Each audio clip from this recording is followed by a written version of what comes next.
Se llama Tres estrategias nutricionales para alto rendimiento en el cultivo de arándano. Les decía que, pues normalmente para mí el manejo integral eh, de la nutrición de cualquier cultivo, en este caso arándano, todo inicia con lo que le llamamos el acondicionamiento del suelo, es decir, que el suelo esté química, física y biológicamente equilibrado. Más adelante me voy a referir un poco al respecto.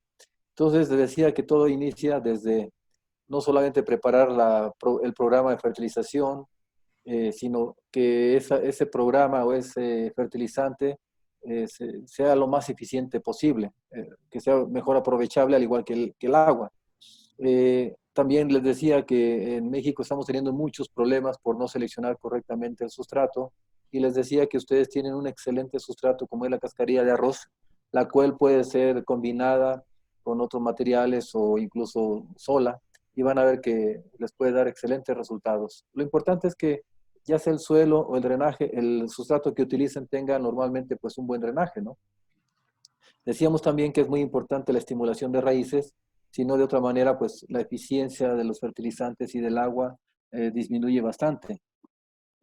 Pues también hay que proteger las raíces, ¿verdad? Estos son temas que no vamos a tocar el día de hoy, pero también dentro de un programa de nutrición es muy importante estar eh, desarrollando raíces, pero también cuidándolas. Y no me refiero solamente a la cuestión fitopatológica. Van a ver que, que algo que he estado viendo mucho en Perú es algo que se le conoce como compactación química. Entonces, no siempre la compactación tiene un origen físico, sino por lo que he estado viendo casi en toda la zona, en las 2000 casi kilómetros que ustedes tienen de costa peruana, donde se produce un cultivo de agroexportación, los suelos se compactan, incluso los arenosos, por un mal manejo de los fertilizantes, ¿no? Entonces les decía que hay que cuidar las raíces. Y vean, en cuarto lugar, ahora sí estamos hablando ya de nutrición y fertirriego. Y un quinto componente dentro de un manejo integral de un cultivo, en este caso de arándano, pues es la bioestimulación. Desafortunadamente, pues como en todo el mundo, en Perú estamos viendo muchos problemas generados por el cambio climático, exceso de radiación, ¿verdad? Condiciones climáticas adversas, y eso nos lleva al uso de bioestimulantes o algunos otro tipo de productos que permitan que el cultivo desarrolle aún en condiciones adversas. Ese es un tema que no tocaré el día de hoy, muy levemente. Entonces, vean, regresemos al tema principal que es las tres estrategias nutricionales para alto rendimiento en el cultivo de arándano. Yo seleccioné estas tres como primordiales, ¿verdad?, dentro de un programa de nutrición, que es primeramente el suelo o el sustrato, habíamos dicho, el análisis de agua, también muy importante, sobre todo si tiene sales. Y por último, las ondas de succión. Entonces aquí, en este breve tiempo, trataré de mostrarles cómo se hace la interpretación de las ondas de succión, que ustedes prácticamente todos los fundos allá utilizan, ¿no? Y les digo esto, ¿por qué? Porque normalmente solamente miramos el pH y la conductividad eléctrica, y si vemos una conductividad eléctrica alta, normalmente hacemos un riego de lavado, pero muchas veces esa conducta eléctrica está generada por nutrientes y lo que hacemos es que estamos lavando los nutrientes. Entonces, ¿verdad que no es lo mismo tener una conductividad eléctrica de uno donde todo sea cloruro de sodio a tener una conductividad de uno donde todo sea nutrientes? Entonces, bien, es muy importante, ¿verdad? Poder entender un poquito esto de las ondas de succión, pues para ir haciendo ajustes en los programas de fertirriego. Entonces les decía que los suelos, un suelo ideal es aquel que tiene un equilibrio entre su fertilidad biológica, su fertilidad química y la fertilidad física. Abundaré un poquito al respecto. Cuando hablamos de fertilidad física, normalmente estamos hablando de la parte sólida del suelo. Ustedes hacen el análisis de caracterización del suelo, en los cuales les incluyen algunos parámetros físicos, pues como textura, a veces pueden incluir la densidad aparente, algunos laboratorios incluyen cuando mi suelo está a capacidad de campo, ¿verdad? Que cuando tiene qué concentración o qué porcentaje de humedad aprovechable. Entonces, pero finalmente lo único que nos dicen la gran mayoría de los laboratorios es solamente la textura. Eso no nos dice mucho, porque yo aseguraría que un suelo arenoso no tiene por qué compactarse, o un suelo franco arenoso no debería compactarse, pero les digo que es normal o por ejemplo un suelo arenoso que tiene mucha arena fina, tiende a compactarse. Entonces, vean lo importante que es un análisis de caracterización, pues para ir viendo, cuando estamos haciendo esa cama, ese camellón para trasplantar el arándano, poder ayudarle desde antes de trasplantar, ¿no? A través de enmiendas. Por eso, si hacemos una calicata, normalmente ustedes van a ver la parte sólida del suelo, es decir, cuando en términos físicos podemos ver la textura del suelo, ¿verdad? Si es arena, si es limo, si es arcilla. ¿Qué más podemos ver? La humedad, podemos ver el color. Entonces, vean, son parámetros físicos. Lo que no podemos ver es el aire, también podemos ver la humedad, dijimos, pero lo que no podemos ver es los microorganismos, no podemos ver ese carbono que pudiera estar en el suelo, no podemos ver los nutrientes. Por eso es que tenemos que hacer uso de las ondas de succión, ¿verdad? Para estar monitoreando. Pero vean lo importante que es el equilibrio de estas tres fases que tiene el agua, el suelo, perdón. Entonces, la fase sólida, en la fase sólida ahí tenemos los nutrientes, los minerales, tenemos la materia orgánica con los microorganismos. En la fase gaseosa, pues tenemos el aire, y en la fase líquida, pues tenemos el agua con nutrientes y microorganismos. Tiene que haber un equilibrio entre estas tres fases. Normalmente un suelo franco, ¿verdad? Después de que se aplica un riego y se drena el agua, un suelo franco llega a capacidad de campo cuando de todo lo que está en ese suelo, el 25% es agua, el otro 25% es aire y el resto es suelo. Eso sería un suelo franco. En un suelo arenoso, ¿verdad? Como son partículas muy grandes, tienen capacidad de intercambio catiónico muy baja, por lo tanto, son suelos que retienen poca agua, pero aportan mucho aire, ¿no? Caso contrario, los suelos arcillosos, ¿ya? Son suelos que tienden a compactarse muy fácilmente. ¿Por qué? Porque es una partícula muy densa, muy pequeñita, entonces tienden a qué? A retener más el agua y aportar menos oxigenación. Entonces vean cómo todo tiene que estar en equilibrio en un suelo, tanto la parte física como la parte química y la biológica. Por eso yo digo siempre que los mejores suelos son los francos, pero en el caso de ustedes, ¿verdad? La mejor nutrición, el mejor manejo del riego se hace cuando tenemos suelos desde francos, francoarenosos y arenosos. Ya los francoarcillosos se complican un poquito y los arcillosos mucho más. Por eso dicen que al palto y al arándano no le gustan los suelos, a ver, creo que aquí, Por favor, comparta de me nuevo sa- la pantalla. sí, creo que se salió de la pantalla nuevamente, ahí está, ¿no? Entonces les decía que normalmente eh, los suelos arcillosos, o dicen que al palto y al arándano no le gustan los suelos arcillosos. Yo les diría que ningún cultivo. Normalmente preferimos suelos con un buen drenaje. Vean, por ejemplo, algunos laboratorios entregan este parámetro, arcilla, por ejemplo, la clase textural, pero no solamente arcilla, sino vean lo que les decía, un suelo arcilloso normalmente tiende a compactarse. Ahí están viendo ustedes que dice conductividad hidráulica, ¿ya? Que sería la velocidad de infiltración, y nos dice que es muy baja. El día que ustedes vean una velocidad de infiltración muy baja, seguramente el suelo está ¿qué? Compactado. Por eso muchas veces tenemos que utilizar algunos penetrómetros o infiltrómetros para estar midiendo este tipo de parámetros físicos, porque esto me indicaría ¿qué? Problemas. Muchas veces le decimos al calicatero o al regador o al encargado del fertirriego que haga bien su trabajo, pero si el suelo no está acondicionado, si el sustrato no me permite un buen drenaje, es obvio que va a tener más complicaciones. Por eso tenemos que ayudarle al calicatero, perdón, al encargado del fertirriego, pues desde tener un buen sustrato o un buen suelo, que no esté compactado. Pero vean cómo afecta la compactación del suelo a una planta, en este caso a la nutrición. Aquí a la izquierda ustedes están viendo respiración radical, es decir, qué tanta energía está generando una planta a través de sus raíces. Ya ven que el ciclo de Krebs ocurre en el proceso de transpiración. Es decir, en el ciclo de Krebs lo que se genera es energía metabólica que posteriormente podrá ser utilizada para absorción activa, fotosíntesis y para muchos otros procesos fisiológicos dentro de la planta. Entonces vean cómo la compactación tiende a afectar que no solamente el pobre crecimiento de raíces, sino también una pobre generación de energía que después se va a traducir a una mala ¿qué? Nutrición. Yo, por ejemplo, a mí me gusta utilizar mucho los ácidos húmicos cuando veo un pobre desarrollo de raíces, por ejemplo. No solamente porque los ácidos húmicos me permiten crecer, desarrollar raíces, ¿verdad? De conducción, sino también, ¿por qué? Porque se potencializa la bomba de protones. Ustedes han escuchado este concepto. Cuando la planta toma un catión, en este caso amonio, por ejemplo, y libera otro catión. En este caso sería un protón, el hidrógeno. Por eso es que se acidifica el medio cuando la planta toma fuentes amoniacales, ¿no? Caso contrario, también existe la bomba aniónica que tiene que ver con los nitratos. Cuando una planta toma nitratos, es normal que el pH de la solución del suelo en las ondas de succión se eleve, ¿verdad? Pero para eso existen los quelatos. Mientras estén utilizando nitratos, normalmente pues el pH va a elevarse porque están activando la bomba aniónica. Entonces les decía que cuando yo veo muy pocas raíces en una planta, me gusta utilizar sobre todo ya cuando estamos en etapas de alta demanda de nutrientes, porque yo sé que tener poca raíz, ¿verdad? Y en un cultivo de alta demanda y con problemas de compactación, etcétera, eso me va a desfavorecer. Aunque yo incorpore nutrientes, la planta no los va a tomar eficientemente.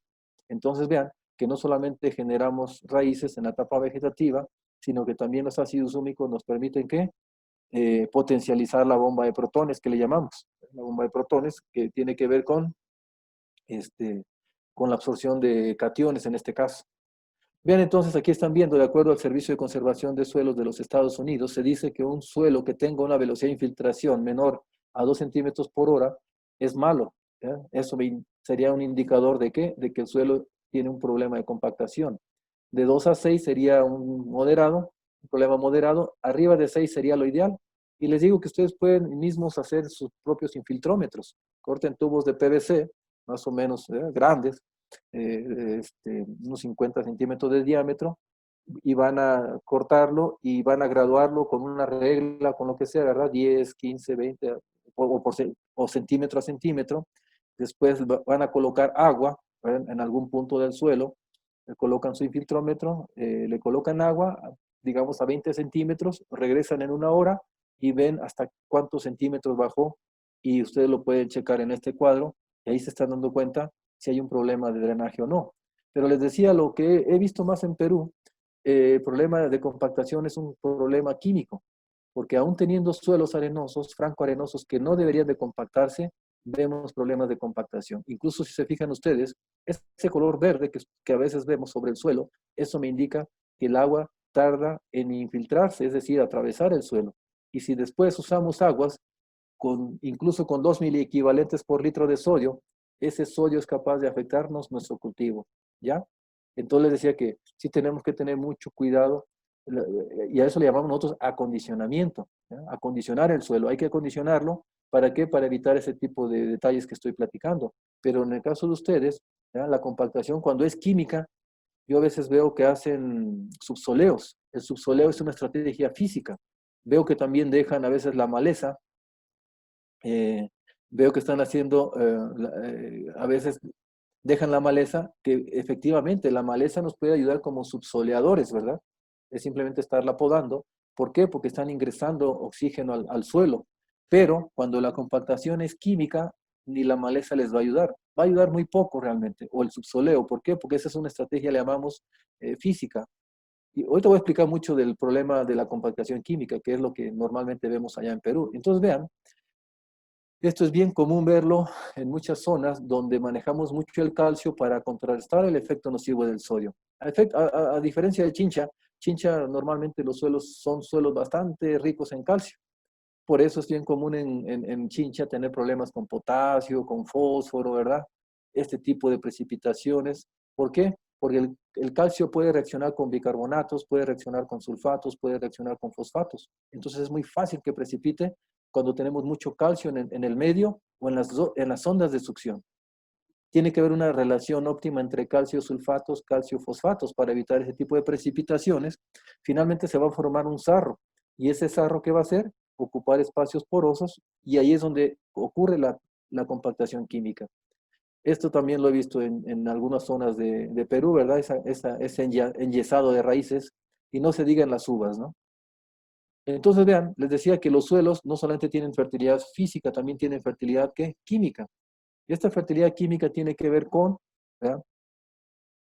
Con la capacidad de intercambio catiónico. Entonces, vean, los suelos están hechos básicamente de minerales secundarios, tipo caolinita, montmorilonita, hilita, etc. la proporción de estos minerales secundarios nos dan origen ¿a qué? A los suelos que pueden ser arenosos, que dijimos, francos, arcillosos, con una capacidad de intercambio catiónico muy alta. Entonces, vean, los suelos mayormente están hechos de oxígeno, silicio y aluminio. Y eso nos da origen ¿a qué? A los silicatos, aluminio silicatos. Y si terminan ato, químicamente significa que está cargado ¿qué? Negativamente. Entonces, vean, cada partícula de suelo tiene cargas negativas, son electronegativas debido a su composición química. ¿Eso qué hace? Se fijan, ustedes están viendo ahí una partícula de arena, por ejemplo, bastante grande. Eso significa que si contamos las cargas negativas, vamos a decir que tiene 20. Por eso, esas 20 cargas negativas son capaces de atraer a quienes, a las cargas positivas, que les llamamos cationes. Vean, ahora, esa misma partícula de arena la voy a pulverizar, la voy a hacer ahora la partículas mucho más pequeñitas. Entonces, ahora resulta que de una partícula grande que tenía 20 cargas, ahora disminuí el tamaño de la partícula. ¿Qué hice al disminuir el tamaño de la partícula? Que cada partícula ahora tiene una carga negativa, pero de una grandota que tenía 20, ahora hice 100 chiquitas que cada una tiene una carga. Entonces lo que hice fue aumentar la superficie de atracción. Por eso se dice que los suelos arcillosos son muy fértiles y los arenosos no lo son. ¿Por qué? Pues ya están viendo por qué. Porque no tienen suficientes cargas. Por eso en los suelos arenosos es muy útil el uso de materia orgánica, de ácidos húmicos, de todo lo que sea que nos pueda conferir esas cargas negativas para que ahí se retenga quién, los nutrientes que normalmente se lixivian o el agua que normalmente no puede ocupar esos espacios y también se va a lavar, ¿no? Entonces, vean cómo la materia orgánica es buena en todo tipo de suelos, en todo tipo de condiciones. Y cuando toquemos el tema de salinidad, pues qué mucho mejor, ¿no? Entonces, vean, ustedes están viendo aquí un suelo equilibrado químicamente. Ustedes afortunadamente tienen laboratorios como Agrichem, AGQ, SGS, tienen muy buenos laboratorios que les analizan algunos parámetros, sobre todo que le llamamos bases de intercambio o cationes intercambiables. Ustedes están viendo ahí un suelo ideal, químicamente hablando. Es un suelo que tiende a ser neutro, vean. El suelo no puede tener menos del 65% de todo lo que está pegado en las partículas del suelo o en el suelo, no puede tener menos del 65%. Si tienes menos del 65%, hay problemas con calcio. Quiere decir que posiblemente el sodio empezó a ocupar el espacio del calcio. Por eso es que tenemos que meter ¿qué? Calcio en yesados, etc. En el caso del magnesio, vean, eso ocurre mucho en Chincha, les decía, o en Ica, cuando tenemos muchos problemas, exageramos en el uso del calcio, vamos a tener como antagonistas a quién? Al magnesio y al potasio. El magnesio es sinónimo de clorofila, color, verde de las hojas, dicho de otra manera, fotosintatos. Perdemos rendimiento. E incluso tiene que ver mucho el color de la mandarina, tanto con potasio como con magnesio. El potasio, pues les decía, cuando tenemos un elevado contenido de calcio, podemos tener problemas con potasio. Yo por eso, yo normalmente les recomiendo hacer aplicaciones con potasio comúnmente allá en Perú. ¿Por qué? Porque ustedes trabajan mucho el calcio, es cierto, porque el agua llega a tener sodio. A los que tienen ese detalle empiezan a hacer aplicaciones de calcio y eso empiezan a saturar su medio con calcio y eso nos genera problemas. ¿Qué dijimos? Con potasio, magnesio. Ya en el caso de los suelos ácidos, ¿verdad? Si nos vamos hacia la selva, donde llueve mucho, es normal que tengamos suelos ácidos. En suelos ácidos predominan el hidrógeno y el aluminio. Entonces, vean, ustedes están viendo un suelo equilibrado. Vean más o menos cómo, este es un análisis allá de Perú, de Agrichem. Vean cómo lo representan. Según Agrichem, vean, tenemos 90% de saturación del suelo con calcio. Y cuando deberíamos de tener, dijimos, entre 65 y 75, aquí Agrichem lo pone como 77 como óptimo. Entonces, vean, eso me indica que tengo más calcio. ¿Vean? El 90% de ese suelo está ocupado por calcio. Y vean cómo eso repercute en magnesio y en potasio. Vean, cuando debería tener 15% de magnesio tengo 6 y cuando debería tener 5% de potasio tengo 3. Esto va a traer consecuencias pues en lo que cada elemento de ellos, cada uno de estos elementos está involucrado, ¿no? En el caso del magnesio dijimos pues que es rendimiento, color del fruto y en este caso, en el caso del potasio, pues es tamaños, color, grados Brix, etcétera, etcétera. Además de tantos otros mecanismos en los cuales está involucrado. Entonces, vean, ustedes están viendo aquí un ejemplo clásico de cuando un laboratorio les expresa los resultados en porcentajes de cationes de cambio. Entonces, ¿qué me está diciendo aquí? Que hay un desequilibrio. ¿Qué tengo que hacer? Yo debería trabajar muy bien mis dosis de fertilización o de fertirriego, tengo que aumentarle al magnesio y tendría que aumentarle al potasio, además de hacer aplicaciones foliares con ellos. Pero también a mí me gusta mucho, por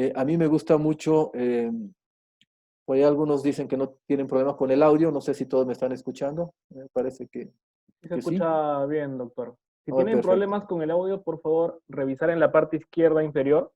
Ahí sale una especie de audífonos. Por favor, hacerle clic. Gracias. Bien, gracias. Entonces les decía que, vean, cuando tenemos exceso de magnesio, pues voy a tener problemas con calcio y potasio. Cuando tengo exceso de potasio, voy a tener problemas con magnesio y calcio. Entonces vean lo importante que es mantener este equilibrio en los suelos, ¿verdad? Como lo veíamos ahorita. El equilibrio ideal sería este que ustedes están viendo ahí, ¿verdad?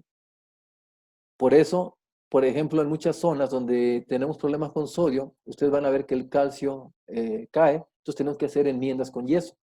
Incluso yo en Chincha hago mucho enmiendas, me gusta hacer enmiendas con potasio. Incorporo sulfato de potasio para incrementar los niveles de potasio desde el suelo. Después trabajo muy bien el fertirriego, trato de siempre estar monitoreando las ondas de succión, cómo está el potasio con relación a magnesio y calcio. Y definitivamente, si como es tanto el calcio que tienen esos suelos, vean, el 90% es calcio, por lo tanto tengo que hacer aplicaciones foliares con potasio para que esas mandarinas puedan salir de una buena calidad. O esos arándanos que también se empiezan a producir allá, empiecen a tener una mejor calidad, desde grados Brix, tamaños, color y todo esto, ¿no? Entonces, vean, cuando hablamos de la fertilidad biológica, cuando hablamos de la fertilidad biológica, pues tenemos ahí lo importante que es la materia orgánica. Desafortunadamente, cuando ustedes aplican guano, guano de res o de algún otro, pues es muy poco el guano que incorporan. Ya vean, para subir 1% el nivel de materia orgánica en un suelo ocuparían prácticamente 61 toneladas por hectárea de ¿qué? De guano de vaca o de gallina, eran 55 toneladas. Definitivamente ustedes no utilizan tanto. Por eso, entonces, ya que está establecido el cultivo, no nos queda otra más que estar incorporando ácidos húmicos que nos van a ayudar muchísimo ¿a qué?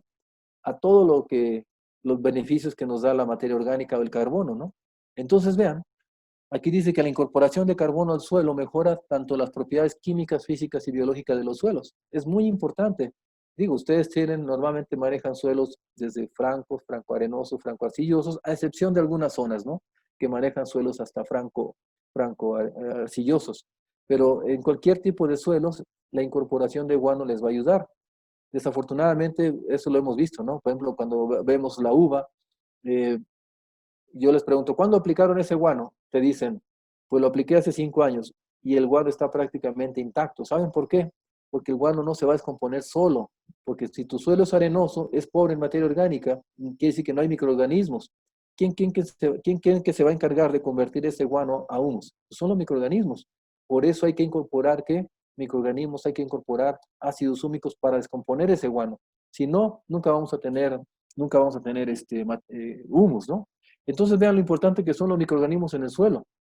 Todos los problemas que nosotros generamos cuando estamos fertilizando, todas esas precipitaciones que ocurran en el suelo, que nos generan compactación química, vean quién se encarga de desbloquear los suelos, de desbloquear todos esos nutrientes e incluso de descompactar los suelos. Yo he hecho trabajos en Perú donde se observa claramente cómo los suelos se descompactan utilizando micronutrientes, microorganismos, ¿ya? Tanto los suelos no arcillosos tanto como los arcillosos. Entonces vean, aquí van a ver ustedes cómo los microorganismos, ¿vean? Ahorita voy a pasar aquí más adelante, vean, los microorganismos son capaces de descompactar suelos, ¿ya? Que tienen, por ejemplo, arenas muy finas o tienen arcilla. Vean cómo generan, al momento que están reproduciendo, generan ¿qué? Aglomeraciones, microagregados, hasta llegar a macroagregados. Vean estos puntos verdes que ustedes ven aquí, son espacios porosos que generan los microorganismos cuando están ¿qué? Reproduciéndose. Entonces, ¿y qué comen los microorganismos? Comen carbono. Por eso les digo, si no es suficiente el carbono que están suministrando con el guano, pues tendremos que incorporárselo de alguna otra manera, ¿ya? Bien, hablé ya de la parte química, física y biológica de los suelos. Ahora, voy a tocar un poco el tema del agua. El agua, normalmente, pues siempre buscamos aguas de buena calidad, pero no siempre podemos tenerlas. ¿Ya? ¿Por qué? Porque pues estamos, a veces nuestros pozos, a veces la calidad no es apta para producir algunos cultivos. No quiere decir que no sea apta. Quiere decir siempre que tenemos que buscar condiciones ideales para producir palto, arándanos, que son, decimos que son cultivos sensibles a la salinidad. Pero aunque ustedes no lo crean, el palto y el arándano son más tolerantes a la salinidad de lo que se imaginaban. Ahorita voy a tratar de demostrarlo.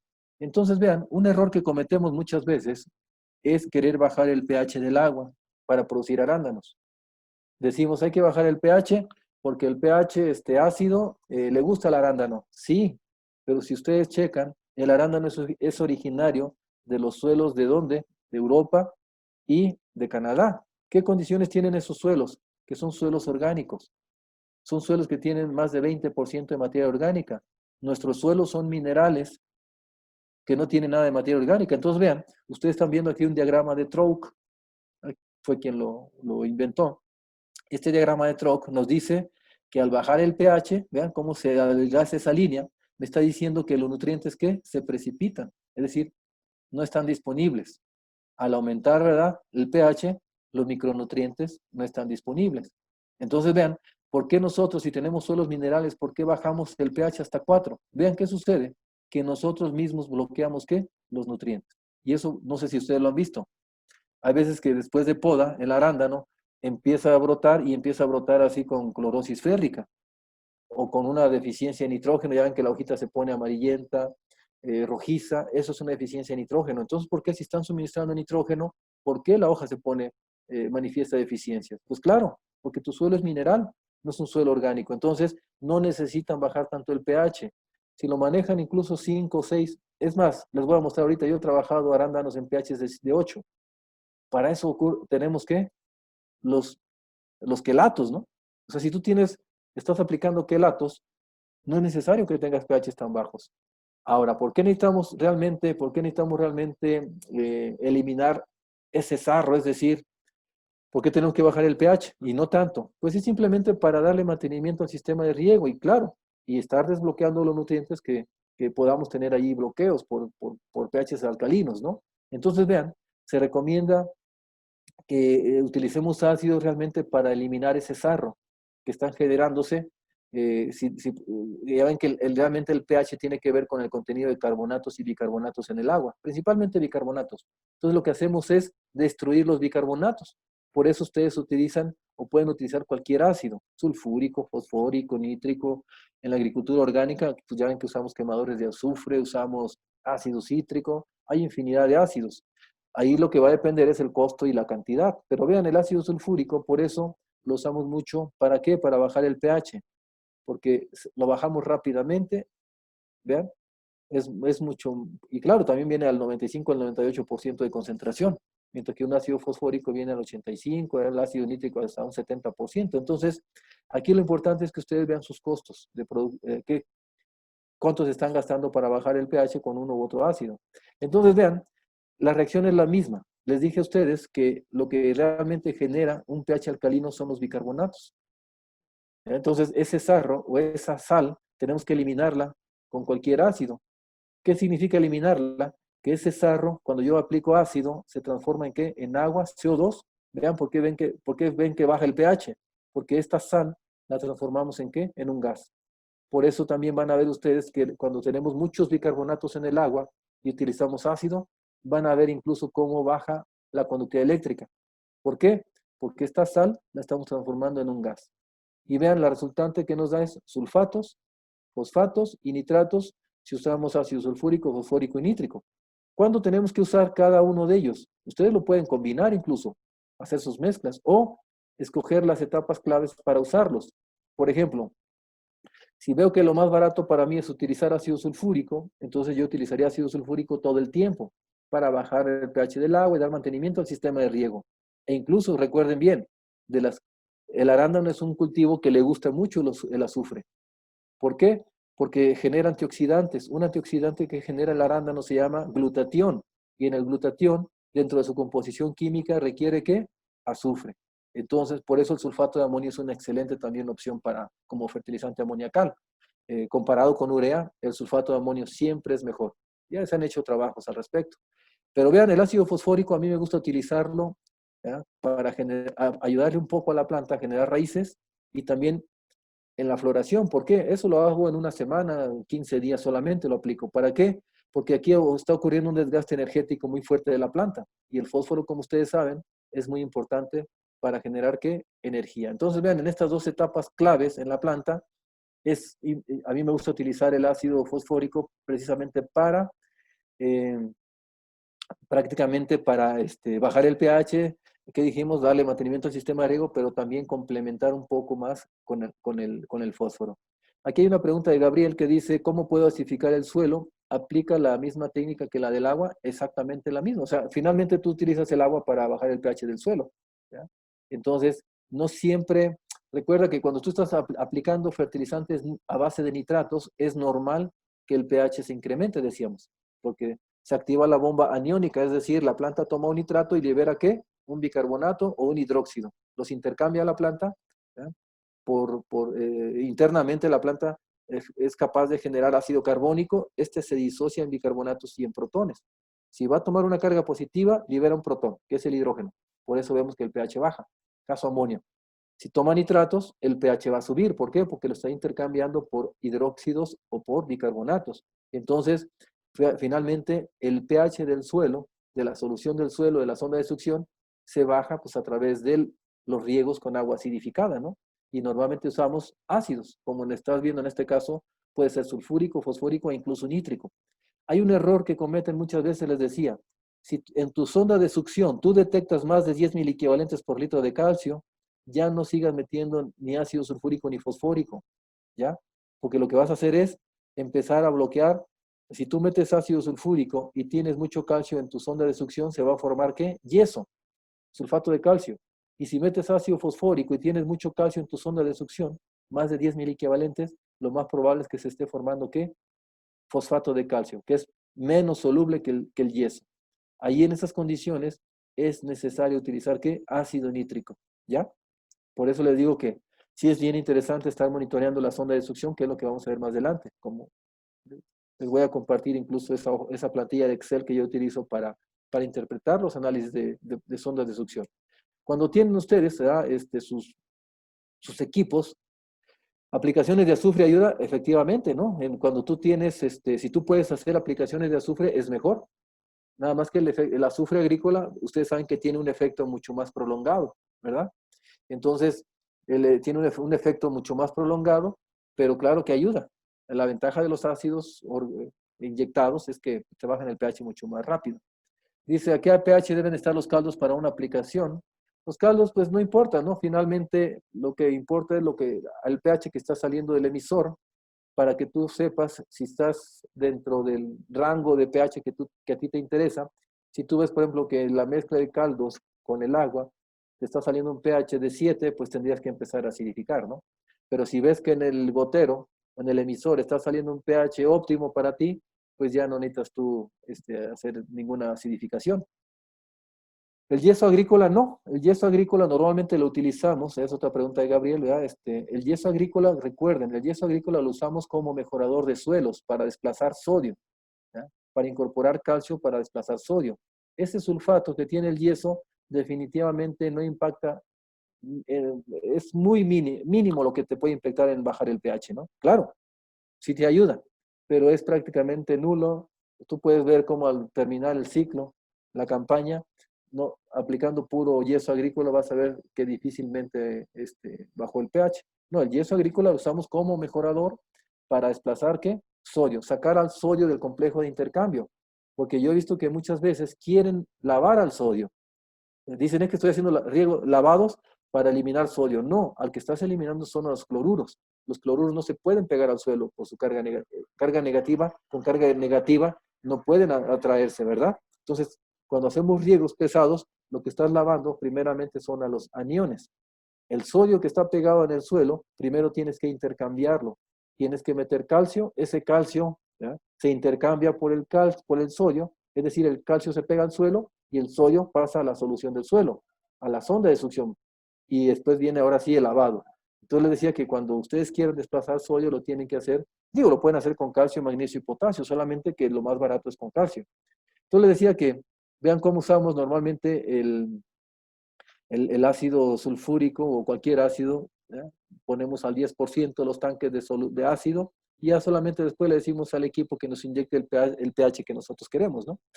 Hay otra pregunta de Javier, dice, la aplicación de ácido fosfórico en floración, dice aplicar 15 días, los 15 días deben ser seguidos. Bueno, siempre que estés utilizando agua acidificada, ¿no? O sea, tú puedes estar, si tú acostumbras a utilizar ácido sulfúrico cada semana para bajar pH, pues cada semana puedes utilizar ácido fosfórico, ¿no? Simplemente sustituirlo para, ¿cómo se llama? Para complementar un poquito más recuerden que en esa etapa la demanda de fósforo es alta en los cultivos. ¿Por qué? Porque están gastando mucha energía y el fósforo significa ATP. Entonces le decía ya después, pues solamente le indicamos al programador qué pH quiero y lo que hace, pues proporcionalmente el equipo toma la cantidad de ácido, ¿verdad? Diluido para bajar el pH directamente en el emisor. La conductividad eléctrica, pues ustedes saben que es muy importante en el arándano, en el palto. Por eso constantemente estamos monitoreando, ¿verdad?, las ondas de succión, la conductividad eléctrica. Y ahí es donde tomamos la decisión si hacemos riegos de lavado o no. Pero entonces vean cómo impacta la salinidad del agua de riego en los cultivos. Ahí están viendo ustedes el arándano. Se dice que el arándano, pues ya arriba de una conductividad arriba de uno ya empieza a generar problemas en qué? Empieza a envejecer a la planta, decimos, ¿no? ¿Qué significa envejecer? Que esa energía metabólica que la planta podría utilizar para fotosíntesis, para otro tipo de procesos, la gasta. ¿Por qué? Porque empieza a incrementarse, ¿verdad?, la presión osmótica externa, el medio que está fuera de las raíces, se empieza a incrementar la presión, es decir, la presión es mayor que la interna y por lo tanto, en vez de entrar el agua, comienza a salirse. Y empieza a haber nosotros le llamamos estrés fisiológico, empieza a marchitarse la planta. Pero no es porque no tenga agua, es porque tenemos exceso de sales. Entonces vean la sensibilidad del arándano a la salinidad. Y esto depende de la cuestión, eso es genético, ¿no? Biloxi, desafortunadamente Biloxi es una variedad sensible a las sales. Pero hay variedades como, por ejemplo, de Fall Creek, maneja una variedad que se llama Jupiter Blue. Esa Jupiter Blue yo la he evaluado y puede tolerar conductividades mucho mayores de 5. Es decir, ya una conductividad de 9 y es cuando empieza a morir, comienza a morirse, ¿no? Júpiter. Entonces es una variedad bastante tolerante a las sales. Ya ven que Fall Creek maneja muchas de ellas, ¿no? Bianca, Atlas, la misma Aventura, que están empezando a producir allá en Perú, Victorias. Entonces son variedades mucho más vigorosas. Y si son más vigorosas, pueden tolerar un poquito más las sales comparado con Biloxi, por ejemplo, ¿no? Entonces, vean, dentro del agua también hay un parámetro que normalmente se incluye, que es la relación de absorción de sodio. No es tanto el problema cuánto sodio tengas en un agua, sino qué relación hay de ese sodio con calcio y magnesio. Por eso, ustedes que están acostumbrados a trabajar con sodio en las aguas, normalmente lo que hacen es esto. Mi agua tiene sodio e incremento yo calcio y magnesio. Perfecto. Eso es una buena estrategia. Lo importante es que tengas la RAS siempre abajo de 3. Si en tu sonda de succión tu RAS está abajo de 3, aunque tengas 10 miliequivalentes por litro de sodio, y si tu RAS está abajo de 3, no, ese arándano no se va a morir, no se va a intoxicar. Va a estar estresado, pero no va a estar intoxicado, que son cosas diferentes. Entonces, traten de mantener siempre en la sonda de succión una RAS abajo de 3. Más adelante vamos a hacer un ejercicio. Yo les decía, ¿cómo se obtiene la RAS? Es simplemente sumar los miliequivalentes de calcio que tienes en la sonda de succión al magnesio, se divide entre 2. A ese producto se le saca la raíz cuadrada. Perfecto. Entonces ya divides sodio, los miliequivalentes de sodio, entre este producto y te va a dar la RAS.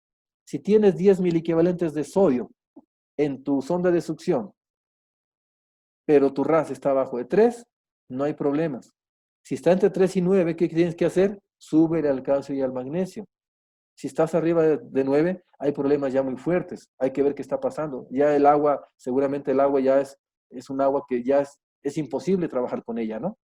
Es un agua que puede tener mucho sodio. Vean, les decía que es un ejercicio es un ejemplo que me gusta poner. Acá en México, en el norte del país, tenemos arándanos cerca de Estados Unidos, en condiciones muy similares a las de ustedes.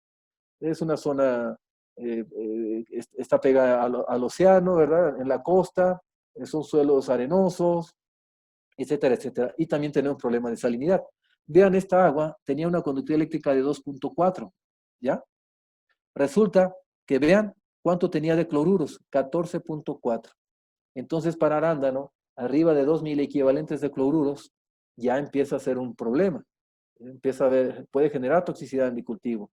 Y vean, el sodio estaba en 8.000 equivalentes por litro. Se dice que arriba de 2 para arándano ya es malo. Entonces, pero vean lo que me dejó tranquilo, que el agua tenía una relación de absorción de sodio de ¿cuánto? Menor a 3, 2.8. Eso a mí me da una garantía de que, mi agua no solamente tiene mucho sodio, sino que también tiene mucho más que calcio y magnesio. Si mi agua no tiene calcio y magnesio, yo tengo que incrementarlo. ¿Cuánto? De preferencia 2:1, ¿no? Es decir, que la suma de calcio con magnesio sea lo doble que lo que tengan ustedes de sodio. ¿Para qué? Para disminuir la raza. ¿Sí? Entonces, van a ver. Esa es la zona que les digo donde se trabajan arándanos en el norte del país. Allá se pone, bueno, están en casa sombra. Entonces, vean, ahí está el pozo, muy próximo al océano. Entonces, aquí pues son aguas de mala calidad. Claro, tenemos osmosis inversa, pero aunque tengamos osmosis inversa, también tenemos que hacer mezclas con aguas de pozo porque si no saldría muy caro utilizar solamente agua de osmosis inversa. Por eso el agua siempre tiene presencia de cloruros y de sodio, como es normal en Perú. Entonces, vean, aquí están viendo ustedes, son variedades de Driscolls, las que yo trabajé allá, de esta empresa Driscolls, nomás que a veces no le pongo los nombres para evitar problemas, ya que son variedades patentadas. Entonces aquí tenemos variedad 1, 2, 3, 4, 5, ¿no? Ya, algunas de ellas son Estela, Kirra, Arana y todas esas que ustedes ya conocen, que son variedades patentadas de Driscolls. Entonces les decía, vean, manejé 6 variedades de Driscolls y siempre las mantuve con una relación de absorción de sodio, vean, siempre abajo de 3, siempre. Y vean el agua con la que estuve trabajando, ¿ya? Vean el agua con la que estuve trabajando. Una conductividad de 2.4, 14 equivalentes de cloruros y 8 de sodio. Eso solo venía en el agua. Afortunadamente tenemos que suelos arenosos, al igual que ustedes, que me permiten hacer buenos lavados. Entonces vean cómo se mantiene la raza abajo de 3, pues subiéndole al calcio y al magnesio en mis programas de fertirriego. Por eso cuando ustedes tengan problemas de sales en su agua, siempre tienen que aumentar ¿qué? Sus programas de fertirriego, de fertilización. Dicho de otra manera, mi agua tiene mucho sodio, súbele al calcio, magnesio y potasio. Tu agua tiene muchos cloruros, súbele a los sulfatos y a los nitratos. Vean, ustedes me van a decir, sí, pero estamos hablando de arándano, no nos dijo que es sensible a la salinidad. Sí, es sensible a la salinidad cuando no tenemos problemas con sales. Pero si yo empiezo a manejar, ¿ya?, esa salinidad, el cloruro de sodio, empiezo a manejarlo con fertilizantes, van a ver lo que pasa. Vean, si el agua traía una conductividad de 2, ¿qué dijimos? 4, yo tenía que incrementarle a los fertilizantes, es obvio que la conductividad eléctrica se aumenta. Por eso es mentira, ¿ya?, lo que dice la literatura, que el arándano se muere con una conductividad arriba de 4. No es cierto, no se muere.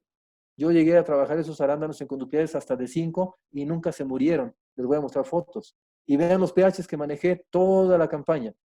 ¿Y saben por qué manejé esos pHs? Todo el tiempo los tuve ahí en las ondas de succión. Pues porque tenía muchos cloruros mi agua. Y con que eso se contrarrestan los cloruros. Los cloruros tienen carga negativa, por lo tanto se combaten con cargas negativas, que son ¿qué? Nitratos. Los nitratos y sulfatos combaten a los cloruros. Por eso todas mis fuentes eran ¿qué? Nitrato de calcio, nitrato de potasio y nitrato de magnesio, porque mi agua ya tenía sulfatos. Entonces vean, eso hizo que se incrementara el pH. ¿Por qué? Porque la planta dijimos que al tomar nitratos libera ¿qué? Bicarbonatos o hidróxidos. Vean, por eso les digo que es mentira lo que dice la literatura. Claro, no es mentira. Eso está bien, pero para los que producen arándanos en Estados Unidos, Canadá, Europa, para nosotros las condiciones cambian. Nuestros suelos son, ¿qué dijimos? Minerales, no son orgánicos. Entonces vean, ahí están los arándanos de un año. Vean, arándanos de un año. Vean.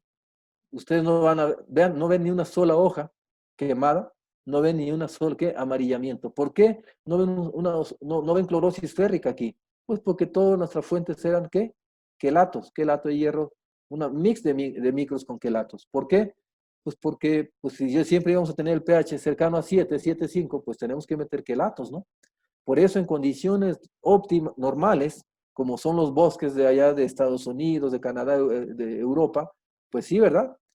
Recuerden que se manejan, ¿qué condiciones tiene la turba? La turba de manera natural, la turba bruta tiene pH de 3. Por lo tanto, el arándano está acostumbrado a pH de 3. Por eso nos dicen que el arándano le gustan los pH de 3. Sí, pero ¿qué les dije? Que esos suelos tienen más de 20% de materia orgánica.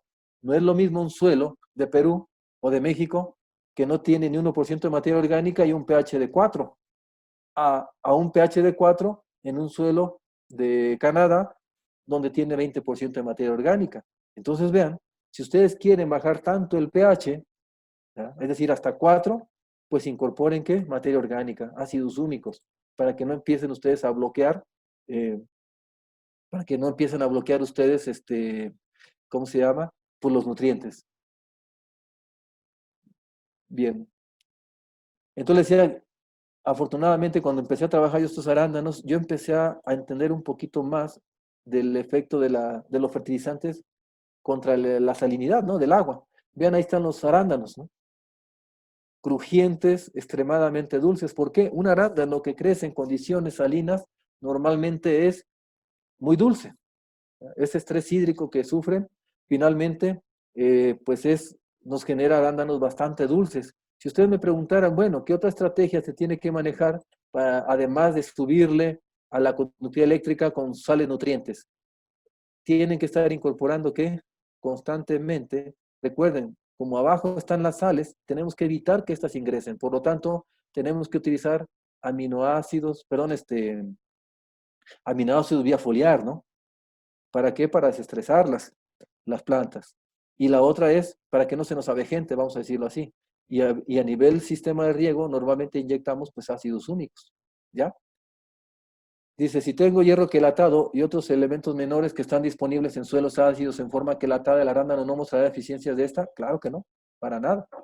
Recuerden que tienes que elegir un quelato que trabaje muy bien. Normalmente ya ven que los quelatos trabajan que van a pHs que van desde 3 hasta casi 8 si son el EDTA. Si son otro tipo de quelatos, pueden trabajar desde 2 hasta 10. Son más caros, pero vean, tienen un rango bastante amplio. Dice, recomendaría aplicar ácidos húmicos aunque sea una vez al mes durante toda la etapa de desarrollo. Yo te recomiendo lo siguiente. A mí me funciona o nos ha funcionado mucho de la siguiente manera. Si tú vas a meter, por ejemplo, por decirlo, 30 litros cada mes, digo, para que se hagan más fácil las cuentas, vas a meter 30 litros de ácidos húmicos cada mes. Yo te recomiendo que durante un mes, todos los días, inyectes 1 litro de ácidos húmicos, ¿ya? Vas a tener mucho mayor eficiencia de los ácidos húmicos cuando los aplicas diariamente o más seguido, vamos a llamarlo, pero en dosis mucho más bajas. Si te fijas, tu presupuesto va a ser el mismo. Te vas a gastar exactamente lo mismo. Lo único que va a suceder es de que vas a tener pues, menos lavados. Recuerda que los ácidos húmicos, los grupos carboxílicos tienen carga negativa, no se pegan al suelo. Entonces es muy fácil que lavarlos. Entonces, si tú metes, por ejemplo, ácidos húmicos y después haces un riego de lavado, pues los estás eliminando. Aquí Julio, a gusto saludarte. Julio, con respecto a los aminoácidos para estrés salino, ¿cuáles son los adecuados? Prolina, efectivamente, ¿eh? Dijimos que la prolina es un aminoácido que las plantas solitas generan en su metabolismo para protegerse de qué? De de las condiciones salinas. También el alginato, por ejemplo, que tienen las algas marinas, también es muy bueno. Hay productos a base de glicina betaína que también efectivamente, tienen mucha efectividad sobre la salinidad. Entonces, si ustedes están creciendo plantas en condiciones salinas, normalmente tenemos que recurrir ¿a qué? A los bioestimulantes. Ya ven que aunque estamos hablando de nutrición, caímos nuevamente al tema de los bioestimulantes, ¿no? Porque la nutrición, la salinidad van acompañadas de ¿qué? De ácidos húmicos, bueno, son bioestimulantes, ¿no? ¿Qué dijimos? Microorganismos, glicina betaína, algas marinas, hidrolizados de proteínas, que normalmente pues son los aminoácidos. Entonces vean, cuando ustedes tengan condiciones salinas, este tipo de productos normalmente nos van a ayudar mucho para lo que estamos hablando. Entonces, si los pueden dosificar, perfecto, qué mejor, ¿verdad? Tú les decías que están viendo los arándanos, por ahí incluso yo tengo varias tesis que he hecho al respecto. Tengo una tesis que se llamó así, efecto del estrés hídrico y salino en arándano sobre la calidad del fruto. Y efectivamente, ustedes van a ver en esas, les puedo compartir, ¿no? Después estar en contacto o a través de Capeagro, les hago llegar toda esta información para que ustedes puedan checarlo. Entonces les decía que los cultivos también tienen cierta tolerancia a los cloruros. Por eso les decía que en el caso del arándano, pues normalmente no recomendamos más de 2 miliequivalentes de cloruros por litro de agua.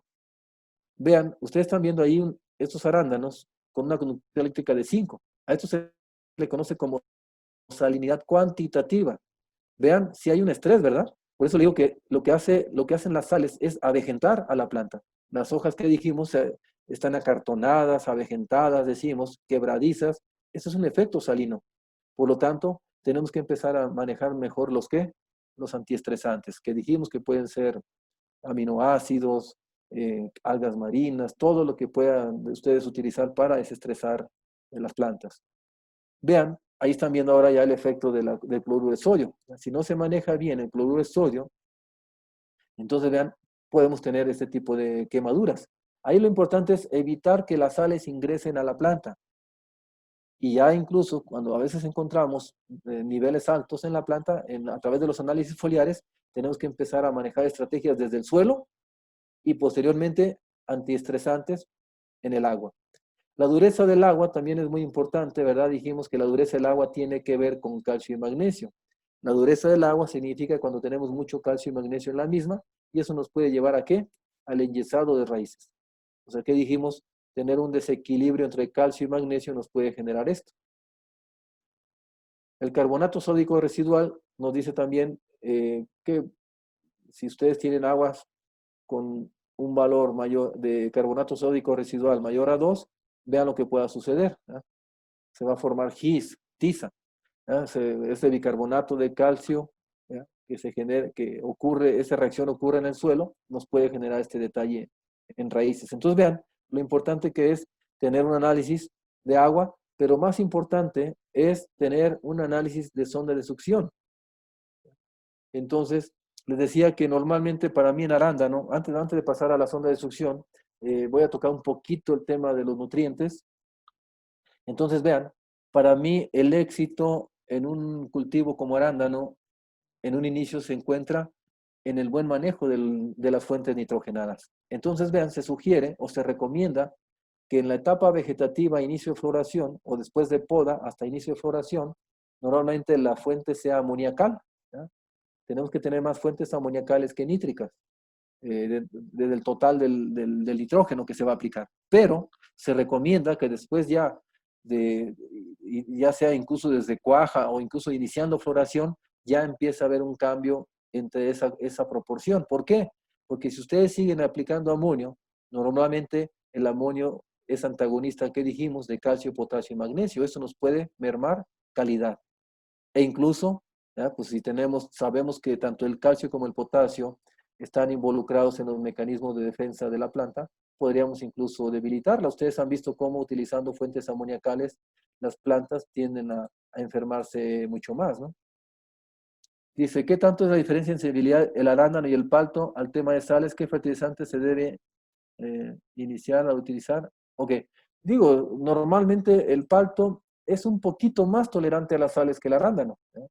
Entonces, eh, finalmente sí es sensible, ¿no? Pero tolera un poquito más que el arándano. Pero fíjense, más que la tolerancia a la salinidad, les decía, es la relación que hay entre las sales, como el cloruro de sodio, dijimos, cloruro con respecto a sulfatos y nitratos, ¿no? Y en el caso del sodio, ¿qué relación hay del sodio con respecto al calcio, magnesio y potasio? Por eso les decía, tú puedes tener una conductividad eléctrica de 5, como en el caso del arándano que ustedes vieron, y no se murió. Produjo arándanos de buena calidad. ¿Por qué? Porque teníamos más nutrientes generando conductividad eléctrica que las sales nocivas como son cloruro de sodio. Entonces ahorita más adelante cuando toque el tema de sondas de succión muy rápidamente hablaré al respecto.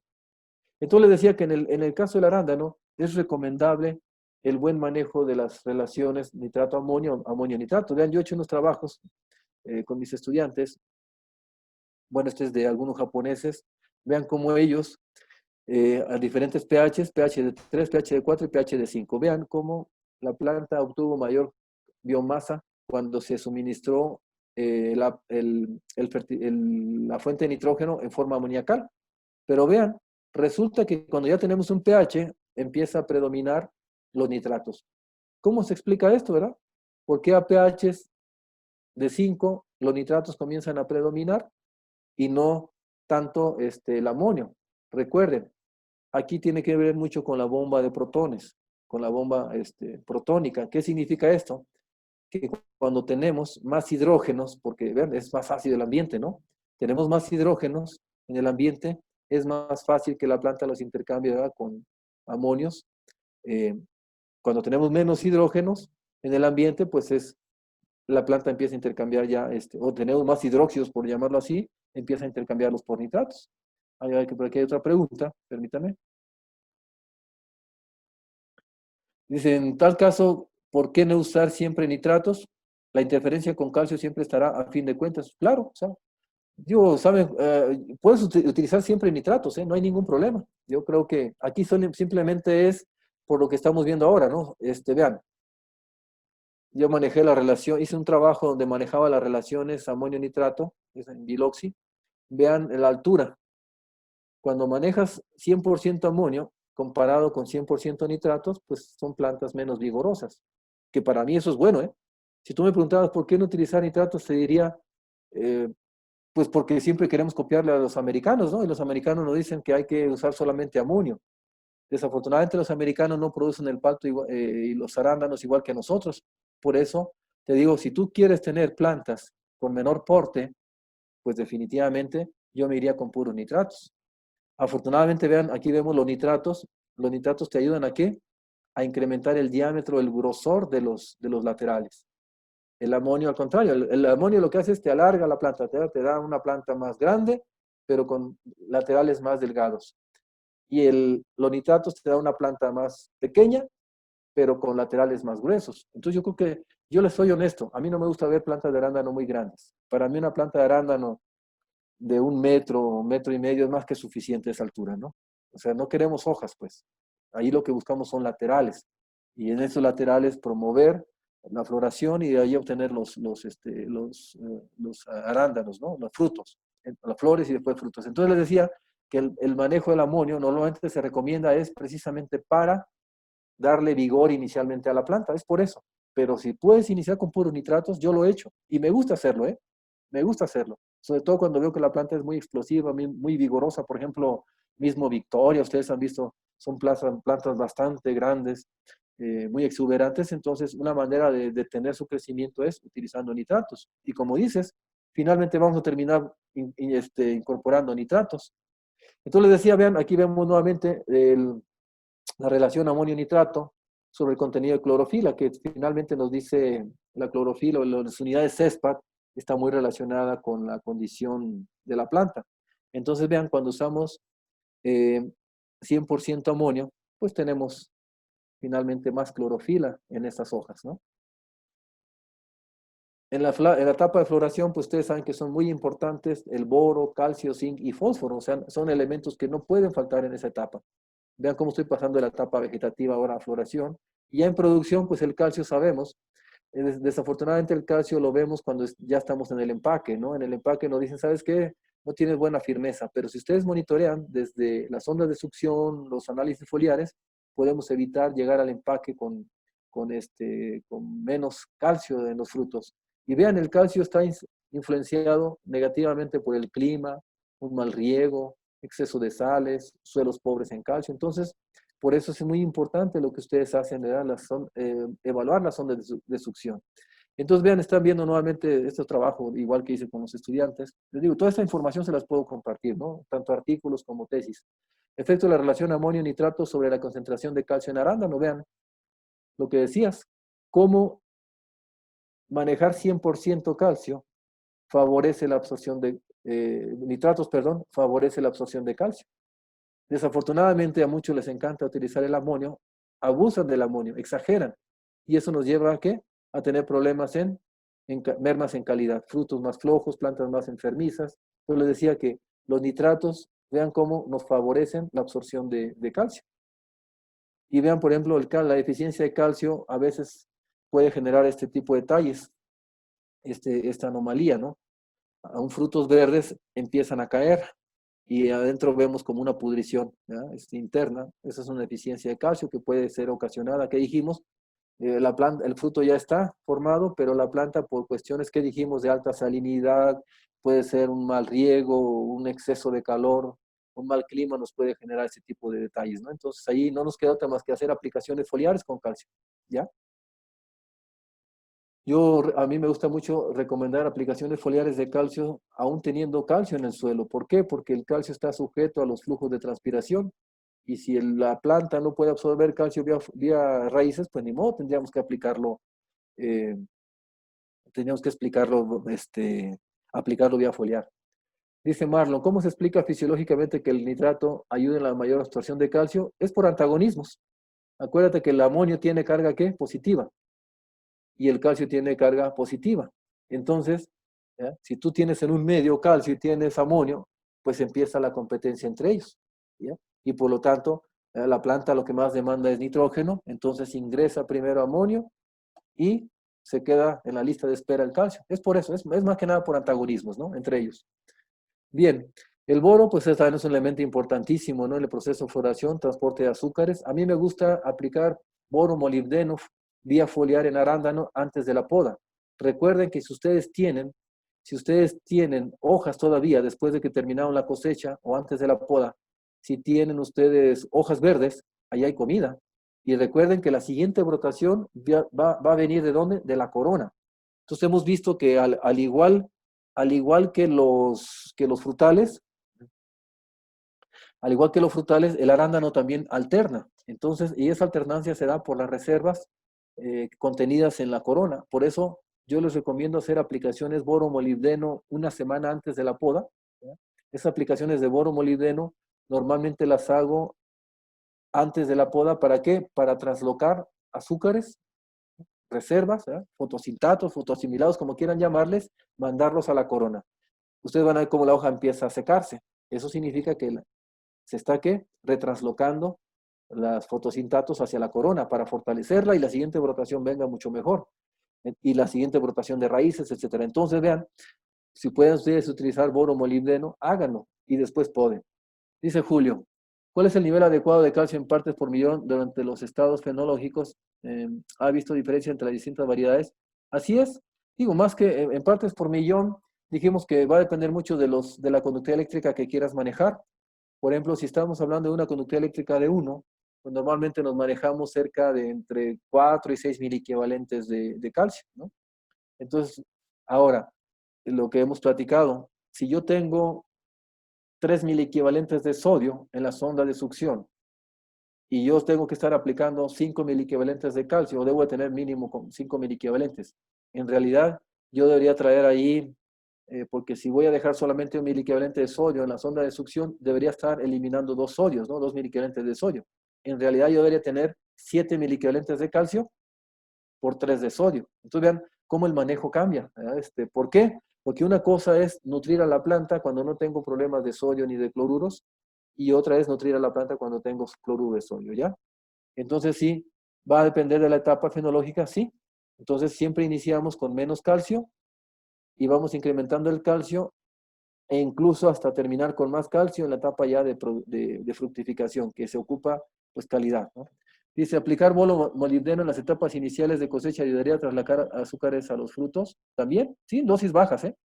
En el caso de que cuando queremos retranslocar, tú ves, por ejemplo, si tú quieres retranslocar para mandar a corona antes de la poda, tendría que ser la dosis alta, ¿no?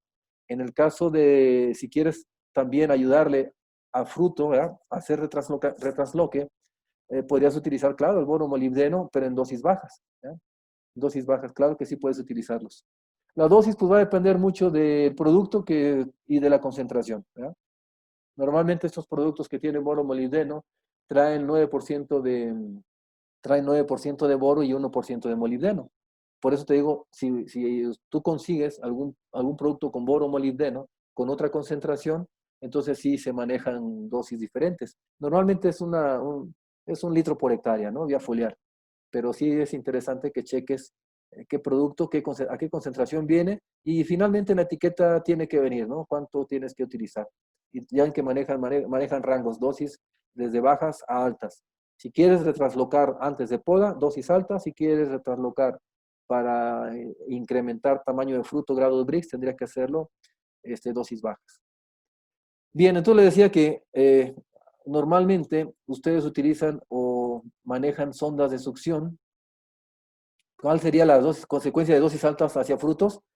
Que recuerda que lo que hace este producto es, decimos chupa la hoja, ¿no? Es decir, hay una retranslocación tan fuerte que lo que puedes hacer es que a lo mejor no llegues a fructificación plena con fotosintato, ¿no? Lo que va a hacer es mandar todo lo que hay en la hoja al fruto, así de una manera rápida, ¿no?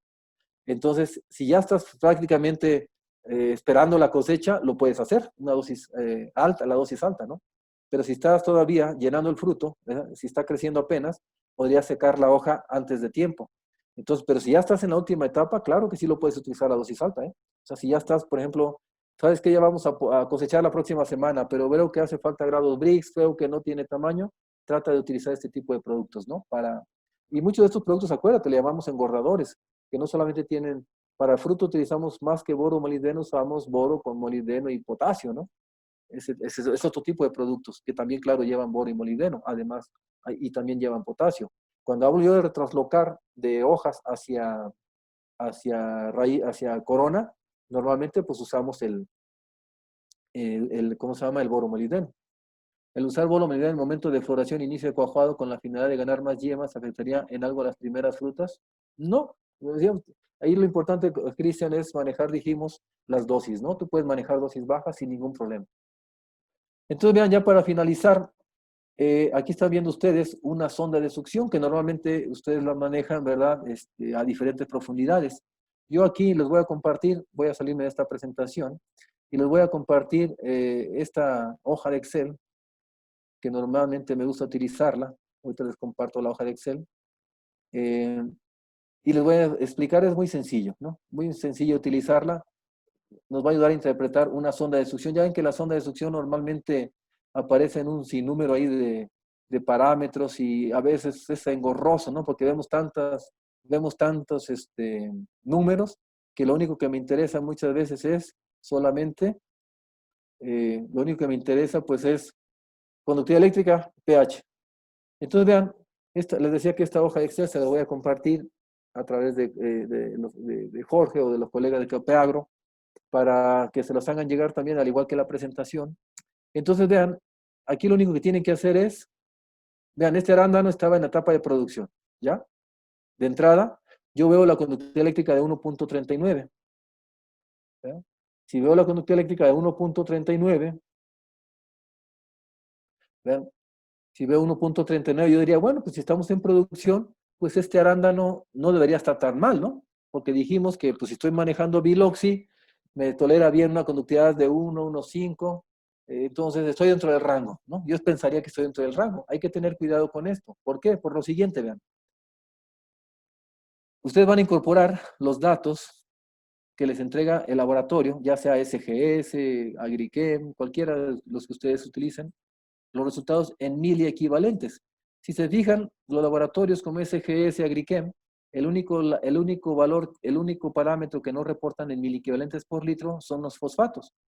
Lo reportan en miligramos por litro. Entonces lo que van a tener que hacer ustedes es esos miligramos por litro que les reporta el laboratorio, lo dividen entre 97, que es el peso equivalente de los fosfatos, y ya lo van a transformar a miliequivalentes. Entonces vean, ya incorporaron todos sus resultados, todos en miliequivalentes, tanto aniones como cationes. Entonces, si se fijan, como en cualquier sistema, al igual que el agua, la suma de aniones tiene que ser muy parecida a la suma de cationes. ¿Ven? Aún siendo solución del suelo, en la sonda de succión, vean cómo se tienden a equilibrar las cargas negativas con las positivas. Pero bueno, después los micronutrientes, aquí también están. Vamos a empezar con la interpretación. ¿Qué hace este programa? De esta conductividad eléctrica total de 1.4, más o menos, que yo dije, pues está perfecto, porque estoy dentro del rango, entre 1 y 1.5, perfecto, todo perfecto, ¿no? Vamos a ver. Lo que hace este programita, esta hoja de Excel, es diferenciarme de esa conductividad eléctrica total, ¿cuánto me la están generando las sales nocivas? ¿Quiénes son las sales nocivas para mí? O para la planta. El sodio, los bicarbonatos y los cloruros. Vean, lo que hace esta plantilla es generarme la conductividad eléctrica o darme la conductividad eléctrica que me están generando los bicarbonatos, los cloruros y el sodio, que son sales. Y vean, me dice que del total de la conductividad eléctrica de 1.4, que según yo estábamos bien, 0.91 son sales ¿qué? Malas, son sales nocivas. Y 0.48 son sales nutrientes. Esa planta por eso la voy a ver mal. Y a veces nos asusta aumentar la conductividad eléctrica. ¿Por qué? Porque me voy a salir del rango. Decimos, no se asusten. Si tú tienes más basura que comida, pues tienes que aumentar la comida. Por eso les decía que es lo que yo hice. Cuando yo veía que tenía mucho cloruro de sodio, pues le tengo que aumentar a la comida.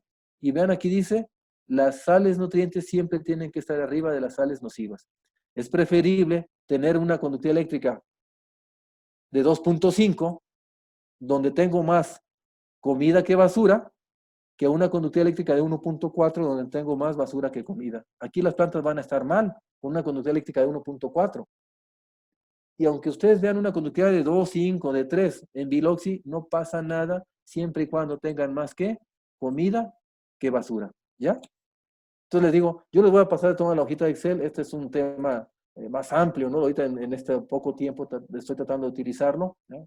Ahorita contesto las preguntas que me están haciendo, ¿no? Entonces, vean, otra cuestión. Aquí también les decía que una mala mezcla entre calcio con sulfatos y calcio con fosfatos me puede generar una compactación química. Entonces, vean, ustedes están viendo, si los milimoles de calcio multiplicado por los milimoles de sulfatos, esto es en la zona de succión, ¿ah? No rebasa 60 ese producto, entonces no habrá, ¿qué? Problema de precipitación, no habrá compactación química. Entonces, vean, aquí aparece 3.5, perfecto. Quiere decir que la relación calcio-sulfatos está bien y la relación calcio-fosfatos, ¿cómo está? ¿Eh? También baja. No rebasa 2.5, entonces no tengo problemas entre el calcio y los fosfatos. No va a haber precipitación, por lo tanto no habrá ¿qué? Compactación química. Y la otra, lo que hace este programita, la relación de absorción de sodio. También me dice cómo está ese sodio con relación al calcio y magnesio. Entonces, si estamos abajo de 3, no hay problemas. Si yo viera que aquí empieza a aparecer una relación de absorción de sodio de 3 mayor a 3, tengo que empezar a incrementar en mis programas de fertirriego, tengo que empezar a aumentarle al calcio y al magnesio. Pero no se les olvide que también el potasio, ¿ya? Si estamos en la etapa de producción, también tendríamos que aumentar al potasio. Y por último, ¿ven? Aquí están viendo que ¿qué está faltando? ¿Qué estaba pidiendo esa planta? Vean, ya está, de entrada estamos viendo que es una conductividad eléctrica baja, ¿no? Para estar en la de comida, para la conductividad eléctrica que tenemos, que nos están generando las sales nutrientes, para un arándano que estaba en la etapa de producción. Pero aquí están viendo lo que estaba pidiendo ese arándano, lo que salga negativo es lo que hacía falta, vean. Nitrógeno, fósforo, potasio y algunos micronutrientes como el hierro y manganeso. Aquí los van a ver ustedes en la gráfica, o dicho de otra manera, todo lo que salga negativo está deficiente. La planta lo está demandando. Lo que está en exceso, la planta no lo está tomando. Ya entonces vean cómo de una manera muy rápida, ya solamente se incorporaron los resultados de un análisis de una sonda de succión y automáticamente veo que esa planta tiene hambre, que tengo muchas sales malas, por lo tanto tengo que aumentar la cantidad de alimentos, que la raza estamos cercanos ya a los problemas moderados, por lo tanto sí debería empezar a aumentar, ¿qué dijimos? En este caso calcio, magnesio y potasio. Aquí no hay problema de precipitación, puedo estar tranquilo, quiere decir que mi equilibrio en mi fórmula está bien, ¿verdad? En mi fórmula, es decir, los sulfatos, los fosfatos, todo esto que estoy aplicando con relación al calcio, todo está bien, pero aquí estoy viendo que mi planta está empezando a demandarme más nitrógeno, fósforo y potasio. Y claro, además de algunos micros, como lo vemos aquí, negativos, ¿no? Entonces, vean, yo les voy a compartir esta hojita de Excel. Yo voy a terminar de responder sus preguntas. Estamos terminando un poquito más tarde por los inconvenientes que tuvimos. Pero bueno, yo les decía, les estoy dejando la presentación y esta hojita de Excel, que para poderla entender un poquito más, pues van a tener que empezar a trabajar más con ella. Y de igual manera, estoy a sus órdenes. Ahí vienen mis datos, les decía, mi correo electrónico, mi número de celular. A través de la gente de Capeagro pueden estar en contacto también conmigo, no hay ningún problema. Solamente voy a terminar de responder estas dos preguntas. Les recomendaría usar calcio, boro, molibdeno para aumentar calibre. Bueno, dijimos que hay que ver qué es lo que está sucediendo, ¿no? Si te fijas, en esta zona de succión que vimos ahorita, ahí está faltando potasio. Y recuerda que el potasio también está muy relacionado con calibre. El calcio, el boro, molibdeno, y dijimos, y potasio, lo podrías estar utilizando vía foliar para incrementar calibre. Ahí sí. El calcio, pues nos va a dar firmeza finalmente. El calcio boro está más relacionado con floración. El potasio boro está más relacionado con frutos, ¿verdad? Y el boro molibdeno está más relacionado con retranslocación, retransloc, ¿ya? Y David nos pregunta, ¿una fertilización de solo nitrato alcaliniza el suelo? Efectivamente, dijimos, porque se potencializa la bomba aniónica, es decir, la planta empieza a intercambiar hidróxidos y bicarbonatos por nitratos, y eso hace que suba el pH. Por eso ahí tienes que empezar a incorporar, ¿qué? Quelatos, quelatos, quelatos, ¿no? Y claro, dice, disminuye la absorción de fósforo y microelementos. Ah, no, claro, ¿no? Los nitratos, o sea, no, pueden, claro, competir con fosfatos, eso sí, pueden competir con fosfatos, pero con microelementos no, ¿no? Allí no hay ningún antagonismo entre ellos. Lo que sí puede hacer es que cuando se eleva el pH hasta 8, 8,5, empiezas a tener, claro que sí, empiezas a tener precipitación de fósforo y de microelementos. Por eso la idea es tener más, hacer aplicaciones que dijimos ahí tienes que utilizar, no te quedaría otra más que utilizar quelatos, ¿no? Los micronutrientes en forma de quelato y claro, tratar de bajar el pH lo más que se pueda para evitar bloqueos del fósforo, porque si no vas a tener que aplicarlo vía foliar. Marlon dice, creo que sería de mayor utilidad su uso para mover fotoasimilados hacia la corona y no hacia frutos, pues moverlos hacia frutos intensificaría la becerría. Así es, te digo, entonces el boro, ya dijimos que lo puedes utilizar, boro con potasio, como engordador de fruto. Boro con molibdeno, perdón, boro con calcio está más enfocado a flor, y boro con molibdeno está más enfocado a retranslocación, a retransloque. Ah, perfecto. Dice Daisy López que si le podemos pasar la información. Claro que sí, ¿no? Claro que sí. Olidata, con respecto al soya en suelos arenosos, ¿se podría utilizar cloruro de calcio en comparación con yeso para desplazar tal elemento? Pues sí, ¿verdad? Ahí lo importante es utilizar algo que sea muy móvil, ¿no? Algo que sea muy móvil, pero un cloruro de calcio te podría ayudar, pues sí, siempre y cuando tengas un buen drenaje, como tú lo dices, un suelo arenoso, pero te ayuda mucho más los nitratos de calcio, ¿no? Ahí, claro, hay que ver la etapa en la que te encuentras. Eh, Siempre puede ir acompañado, ya sea aplicaciones de cloruro de calcio con ácidos húmicos o nitrato de calcio con ácidos húmicos, te va a ayudar mucho a desplazar ese sodio. ¿Qué relación existe entre el pH y la conductividad eléctrica? Pues ninguno, ¿verdad? Es que la conductividad eléctrica indica salinidad y el pH indica, ya sea, ¿qué dijimos? Potencial hidrógeno, ¿no? Incluso si te fijas los equipos que se utilizan, está el medidor de pH y está el medidor de conductividad eléctrica. Son dos, ¿ya? Son dos aparatos incluso diferentes. Por eso, sí es cierto, muchas veces coincide tener suelos salinos y con alcalinos, ¿no? Entonces, pero la salinidad no tiene nada que ver con el pH. Tú puedes tener suelos ácidos con conductividad eléctricas altas, ¿verdad? Dije, ¿por qué siempre el boro junto con otro elemento? Ah, bueno, es simplemente para potencializar, bueno, para buscar el efecto que queremos, ¿no? El boro, claro, el boro siempre tiene que, como nutriente, dijimos que no puede pasar en el sistema de riego, no debe pasar de 0,5 partes por millón en el fertirriego. Ya foliar, el boro, fíjense, que tiene un efecto multifacético, ¿no? Acompañado con otros nutrientes te puede ayudar para diferentes cosas. ¿Ya? Si lo quieres utilizar solo, utiliza el boro solo, claro, como nutriente. Pero si quieres utilizar el boro calcio, va enfocado a floración, una mejor floración, por cuestiones de polinización, de fecundación. Si quieres utilizar el boro con molibdeno, dijimos, es como retraslocador, ¿no? Mover los azúcares rápidamente, ¿qué dijimos? De hoja hacia corona. Y el boro, junto con el potasio que dijimos, te ayuda a mover los fotosimilados, los azúcares de hoja a fruto, ¿ya? Pero claro, el boro lo puedes utilizar solo como nutriente, ¿ya? Pues bien, yo les agradezco su tiempo. No sé, Jorge, Sí, hola, te ¿qué tal? agradezco tu tiempo. Por ahí, de todas maneras, si hubiera alguna otra pregunta, como les comenté a través de Jorge, yo les voy a hacer llegar toda esta información, queda a sus órdenes en los datos que les estoy proporcionando.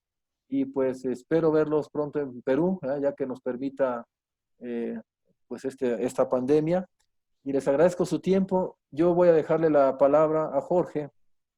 Y pues fue un placer saludarles y muchas gracias.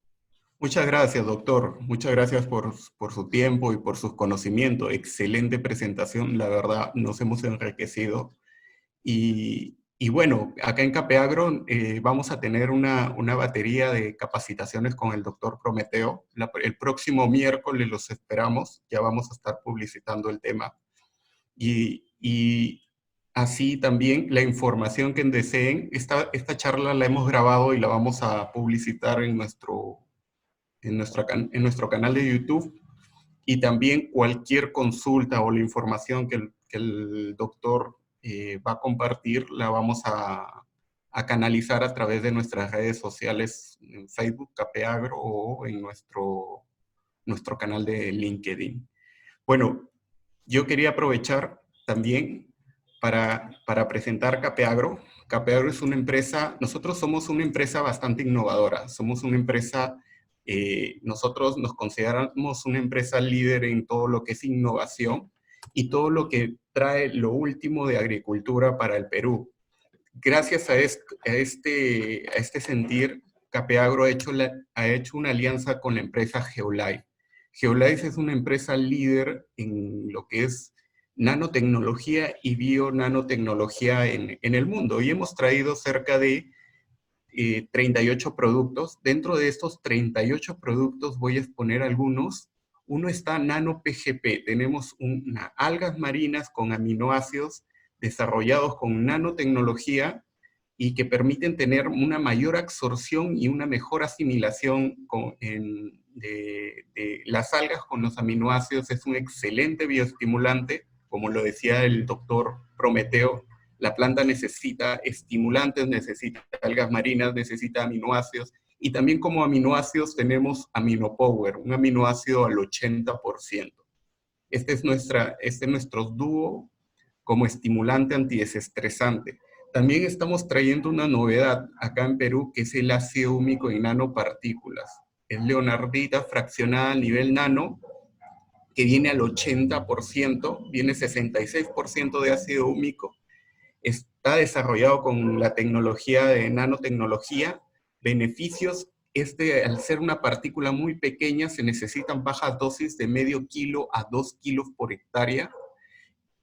Las partículas son tan pequeñas que no taponean goteros, no provocan problemas en el filtrado, y es un producto bastante soluble. Sus activos: 66% de ácido húmico y 15% de ácido fúlvico. Las dosis que recomendamos: de medio a 2 kilos por hectárea. ¿Sí me están escuchando? Bueno, también tenemos otro producto bioestimulante que se llama Vigor. Vigor es un producto que también ha sido desarrollado con nanotecnología y contiene 17 activos. Gracias a la nanotecnología podemos fraccionar diferentes compuestos a nivel nano y pueden entrar más activos en un envase de 250 gramos. Estos activos que tienen promotores, fitohormonas, polisacáridos, vitaminas, aminoácidos, así 17 compuestos, son unos excelentes promotores de raíces. Y si lo aplicamos vía foliar, es un excelente antidesestresante, vigorizante para la planta. Cualquier cultivo, sea frutal, sea hortícola o cereales, es ideal. Las dosis que nosotros recomendamos son entre 1 a 2 kilos vía suelo y medio kilo vía foliar, de medio a 1 kilo vía foliar por hectárea. Certificaciones: Vigor cuenta con certificación orgánica. Después el doctor habló mucho de la importancia de microorganismos en el suelo. Y uno de los microorganismos importantes para un cultivo son las micorrizas. Y nosotros hemos traído unas micorrizas en gel que también han sido desarrollados con nanotecnología. No es que la micorriza sea fraccionada, el microorganismo contiene aditivos desarrollados con nanotecnología que permiten estar en una formulación en gel en altas concentraciones y estar vivos. Los propáulos están vivos que permiten el proceso de micorrización sea más rápido. Vienen 30 millones de propáulos por cada 25 mililitros de volumen de producto, y vienen en unos sobres de 25 mililitros, que es una dosis por hectárea. ¿Qué hace la micorriza? Mejora la absorción de nutrientes, agua, condiciona la zona radicular, permite que la planta absorba más agua, explore más área de suelo, etc. Y nosotros también contamos con con micorriza que se llama nanoriza, que es la ecto, que generalmente para arándano, la micorriza más ideal para hacer la simbiosis es la ectomicorriza. Después contamos con silicio, efercil, pero nuestro efercil viene en una forma química de ácido ortosilícico, que también ha sido desarrollado con nanotecnología, contiene 18.5% de ácido ortosilícico con 20% de potasio. Es un excelente producto que se asimila por la planta. El ácido ortosilícico ingresa a la planta y forma una capa protectora, se posiciona debajo de la cutícula, haciendo una barrera que protege contra hongos y contra insectos. Los cultivos, para cualquier cultivo en arándano, ayuda para proteger a la planta de roya, protegerla de trips. Hemos visto que hay control cuando aplicamos efercil y hay una alta infectación de trips. La dosis que recomendamos va de 1 a 2 kilos por hectárea y contiene certificación orgánica. Después tenemos nuestros productos importantes, el calcio y el boro. Nosotros tenemos un calcio también desarrollado con nanotecnología que viene con 22% de calcio y 3.8% de boro. Y cuando les digo qué dosis se utiliza de este calcio en nanopartículas, se utilizan de 50 gramos por cada 200 litros de agua. Esto parece una dosis muy pequeña, pero hemos hecho ensayos en vivo donde lo hemos comparado, por ejemplo, con un metalosato de calcio, con un calcio quelatado con aminoácidos, y hemos visto que 150 gramos es exactamente igual que un metalosate que se aplica 4 kilos por hectárea, y 200 gramos por hectárea incluso es superior. Esto lo hemos hecho con análisis de calcio ligado en hojas. Después también presentamos nuestra línea de productos nutricionales. Dentro de los productos tenemos NanoBalance. NanoBalance es un microelemento que también contiene fierro, molibdeno, boro, zinc, magnesio, manganeso. Esto es una excelente alternativa en nanopartículas y requerimos solo 125 a 250 gramos por hectárea. Y SuperCap requerimos entre 150 a 250 gramos por hectárea.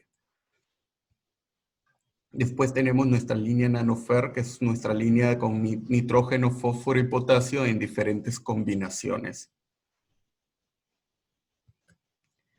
También contamos con productos que ustedes como productores de arándanos les puede interesar. Tenemos BioStop. BioStop es un producto desarrollado con nanotecnología, contiene L-metilfolate calcio en nanopartículas para el control de roya. De roya especialmente, ya lo hemos comprobado, y no solo para roya, sino para hongos de madera. Hemos visto que aplicaciones de BioStop continuas pueden llegar a controlar hasta 73%, y vemos que es la misma planta activando el sistema, la resistencia sistémica adquirida, y la misma planta generando mecanismos para controlar las biosporas de roya. Aquí vemos el control, y este producto es libre de residuos, no mancha, es totalmente inocuo. Es un producto bastante versátil.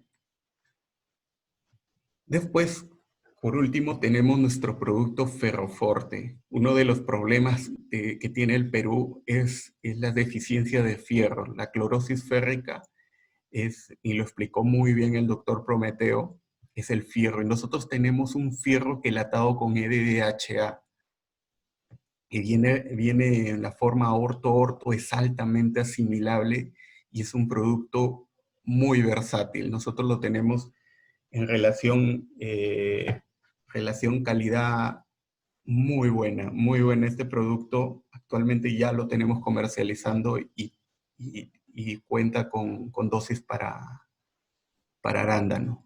Bueno, este era nuestro pequeño portafolio que queremos compartirlo y la verdad agradezco a todos ustedes que puedan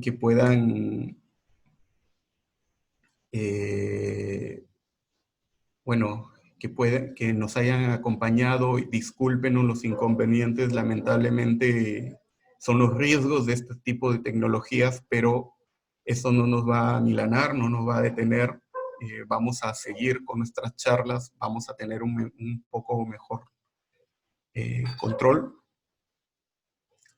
Y bueno, creo que tienen algunas preguntas.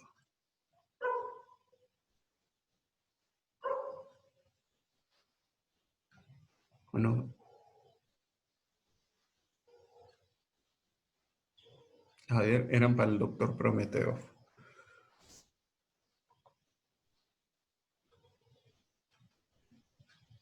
Bueno, creo que el doctor Prometeo tenía otra capacitación, creo que se ha desconectado, doctor.